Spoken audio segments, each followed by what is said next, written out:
Oh, Kuroko is back, and I am so happy to finally have Kuroko no Basket Season 3 here for us, and I've got to say, yo, I'm mad excited, and this episode, if you did not feel hyped at the end of this episode to be like, yes, we're getting the Generation Miracles battle on episode 2 already then. The first thing we get to start off and all that, we have like kind of like a recap throughout the whole episode, like you get to see like Kuroko again getting like interviewed by, you know, like magazine and all that, and I can tell you as well, since I have read the manga and all that, because I couldn't wait anymore and all that, so I do know what the events are going to be happening up to here. I will say, you know, pretty much up to like, you know, 10-minute mark and all that, that's like all filler and stuff like that. That was just kind of like recapping sort of like some of the stuff that happened throughout the series and all that, and I'm like, I'm disappointed in a way, but then I'm kind of glad, you know, one, it catches people up to speed and all that, saying like, because, you know, it's been a while since the last Kuroko season, so people might need to be reminded what happened and all that.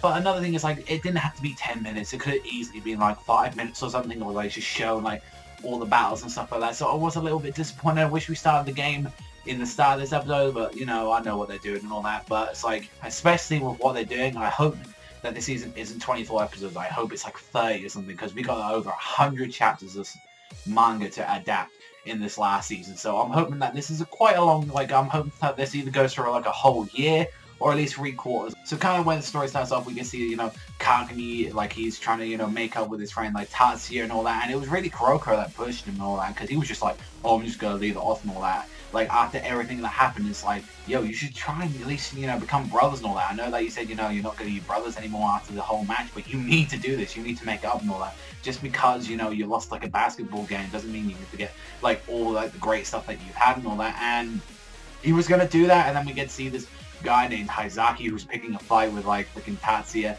and also as well Alex. And I love that Alex was even, she was trying to put up a fight, saying, you know, fuck this guy. And finding out the big truth about why this guy is like, you know, people are wondering, you know, who the fuck is this guy? You know, he's just some random guy. He ain't no random guy. He used to play with Teiko. He used to play with Kuroko, Akashi, Kisei, Murasaki, Bara, Aomine, all of them.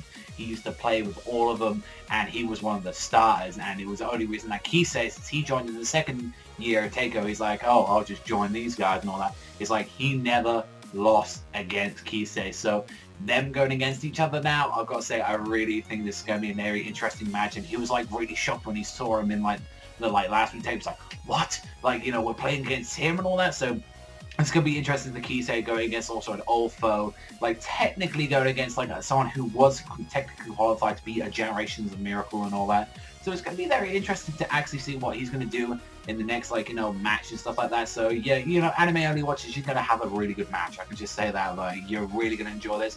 One thing I've got to say, I love the new title cards and all that. I love that. That shows, like, the positions of the team and stuff like that. It shows, you know, Seirin, and then when it comes back to commercial break, it, like, shows you, like, all their positions and all that. I really like that. Opening is really colourful, really nice and all that. I really like it. Ending's good. I say I probably like the opening more than the ending, but I did have here of the opening beforehand of the episode, so yeah, I really did like it and all that. But this is a great episode. I'm bummed out a little bit, mainly just because I've read all the manga and stuff like that, and I kind of already knew what was happening, so yeah, I'm a little bummed out about, like, you know, 10 minutes worth of, like, kind of a recap and stuff like that. But it was kind of neat for people. I'm sure a lot of people probably forgot, you know, a lot of stuff that was going on and a lot of the awesome fights that we had. But regardless of, it was a really awesome episode. So I'm going to give this one, for a great setup episode, I'm going to give this a 7.5 out of 10. Really good episode, but it's like, I'm just happy to have Kuroko back. I'm finally happy to review the last season and all that. Like, I hope we get more Kuroko. That's all I'm just saying. And, like, because after this season, probably, that's probably it we got for Kuroko. So thank you very much for watching as always. And remember, I'll see you guys next time.